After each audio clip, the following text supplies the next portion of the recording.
Hello বন্ধুরা, welcome back to my channel. দেখতে দেখতে এসেই গেল বাঙালির আরেক পার্বণ, সেটি হচ্ছে পয়লা বৈশাখ বা শুভ নববর্ষ। পয়লা বৈশাখ মানেই দোকানে দোকানে নেমন্তন্ন, সবুজ হলুদ রঙিন শরবত, মিষ্টির বাক্স, রজনীগন্ধার মালায় সাজানো দোকান, বৈশাখকে বরণ করে নেওয়ার দিন, পুরনোকে ফেলে শুরু নতুন বছর, নতুন বঙ্গাব্দ। বছর পয়লা বৈশাখে বাংলার নতুন বছর শুরু হবে 1431 বঙ্গাব্দ দিয়ে। আর এবছর পয়লা বৈশাখ হচ্ছে 15 তারিখ নয়, 14 তারিখ। 14ই এপ্রিল পড়ছে এবছরে পয়লা বৈশাখ। তৃতীয়ার দিনও এই নতুন বছরের সঙ্গে আরও একটি বিষয় অঙ্গাঙ্গিভাবে জড়িয়ে, তা হলো হালখাতা। অনেক সোনার অলংকার বা অন্যান্য দোকানে অবশ্য অক্ষয় তৃতীয়ার দিনেও হিসেব নিকেশের খাতা দিয়ে ব্যবসার নতুন বছরের শুরু হয়। তাও বাঙালির পয়লা বৈশাখের সঙ্গে হালখাতার সম্পর্ক অনেক দিনের। ঐতিহাসিক দিক থেকে দেখতে গেলে অবশ্য সরাসরি বঙ্গাব্দ শুরুর সঙ্গে হালখাতার যোগ তেমন পাওয়া যায় না। তবে নতুন বছরের হিসেব নিকেশ শুরু করতে গেলে লাল কাপড়ে মোড়া খেরোর খাতা বাঙালির ঐতিহ্য। কিন্তু প্রশ্ন, হঠাৎ লালই কেন হলো এই হালখাতা, এবং বাঙালির পয়লা বৈশাখের সঙ্গে হালখাতার কী সম্পর্ক? আজকে এই নিয়ে তোমাদের কাছে ভিডিও উপস্থাপন করব, যেহেতু সামনে এসে গেল পয়লা বৈশাখ। শুরু করার আগে বলবো, যারা চ্যানেলটিকে সাবস্ক্রাইব করে রেখেছো তাদের অসংখ্য ধন্যবাদ, আর যারা এখনো করোনি তারা অবশ্যই চ্যানেলটিকে সাবস্ক্রাইব করে রাখবে। তো চলো শুরু করি। পয়লা বৈশাখে কেন হালখাতা হয় এবং হালখাতার রং কেন লাল হয়? ঐতিহাসিকদের অনেকেই দাবি করেন মুঘল সম্রাট আকবরের আমলে বাদশাহকে খাজনা দেওয়ার সময় লাল শালু কাপড়ে বেঁধে দেওয়া হতো, সেখান থেকে হিসেবের খাতার রং লাল হয়েছে। আকবরের নির্দেশ অনুযায়ী নাকি নতুন বছরের প্রথম দিন ফসল কর আদায় কিংবা রাজস্ব আদায় করা হতো। মুঘল রাজ জ্যোতির্বিদ একটি নির্দিষ্ট দিন ঠিক করেছিলেন, তারপর থেকেই ওই দিন হালখাতা উৎসব চালু হয়। তৎকালীন সমাজে তা পুণ্যাহ বলে পরিচিত ছিল। আবার একদল ইতিহাসবিদের দাবি, বাংলার হালখাতার প্রচলন শুরু হয় নবাব মুর্শিদ কুলি খাঁ সময় থেকে। রাজস্ব আদায়ের জন্য এই হালখাতার প্রচলন করেন তিনি। এটিকে লাল খাতা কিংবা খেরোর খাতাও বলা হতো। নতুন বছরে খাতার প্রথম পাতায় লাল সিঁদুরের স্বস্তিক চিহ্ন এঁকেই সূচনা করা হতো নতুন খাতা কিংবা হালখাতার।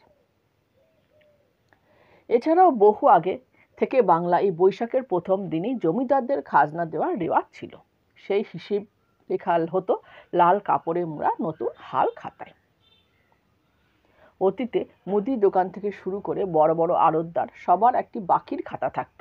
বছরের প্রথম দিন সকলে পুরনো বছরের বাকি চুকিয়ে হিসেব বন্ধ করত। তারপরে নতুন বছরে মিষ্টিমুখ করাতেন ব্যবসায়ীরা, তারপরেই খোলা হতো নতুন হিসেবের খাতা। বলেন যে হাল শব্দটি নাকি সংস্কৃত ও ফার্সি দুটি ভাষা থেকে এসেছে।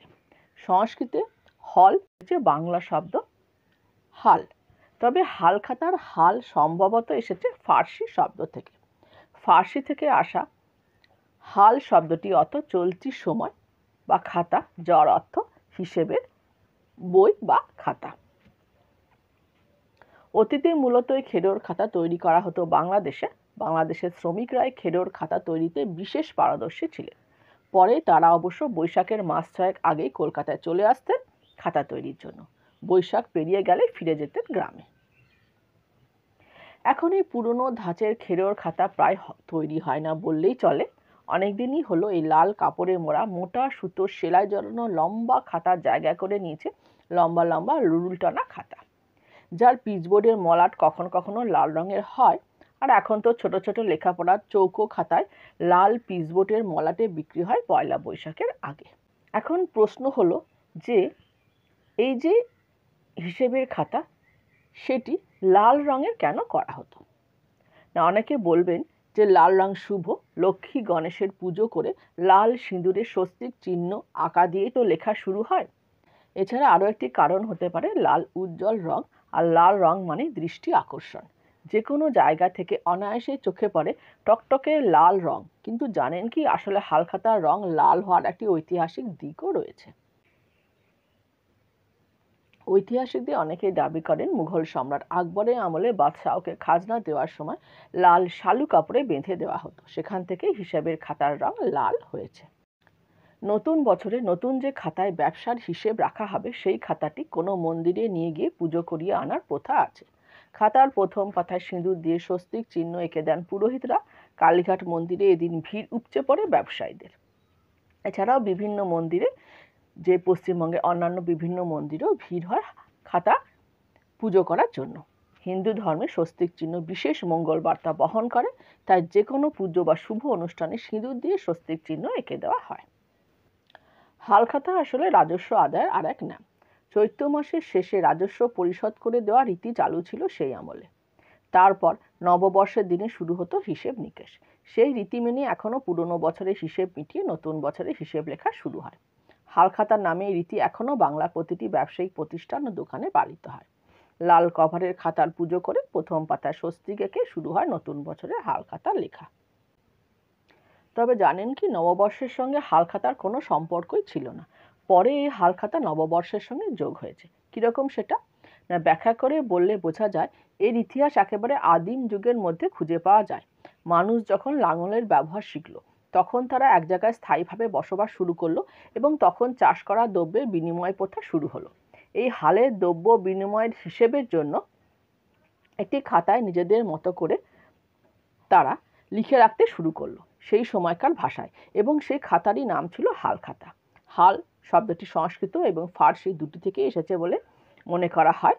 সংস্কৃত হলে তার মানে লাঙল, আর ফার্সি হলে হালের মানে নতুন, তাই দুটি শব্দই হালখাতার ক্ষেত্রে যথাযোগ্য। এখন আমরা জেনে নিই যে পয়লা বৈশাখে যে হালখাতা করা হবে তার অমৃত যোগ বা হালখাতা লেখার যে সময় সেটি কখন। বেনি মাধবশীলের পঞ্জিকা অনুযায়ী এবার নববর্ষে হালখাতা কখন করবে তার সময় আমি তোমাদের কাছে দিয়ে রাখছি। প্রথম সময় শুরু হবে সকাল 7:40 থেকে সকাল 8:29 পর্যন্ত।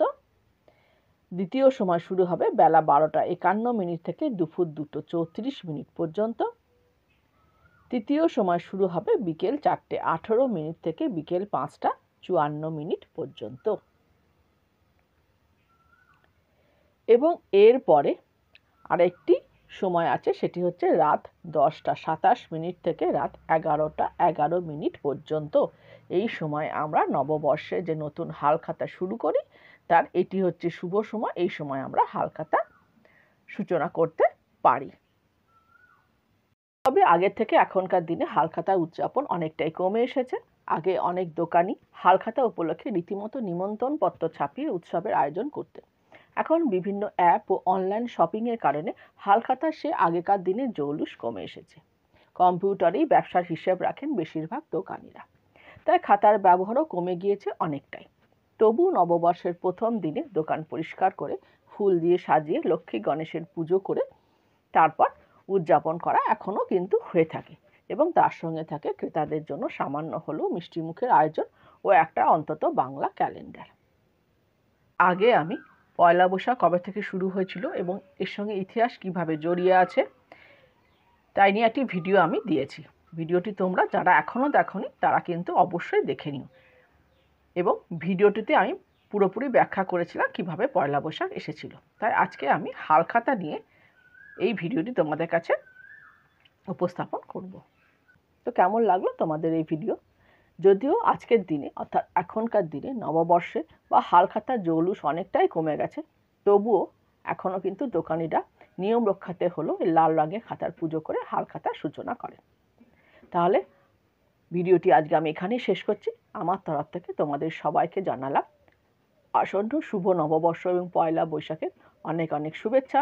সবাই খুব সুন্দরভাবে কাটাও এই নববর্ষ।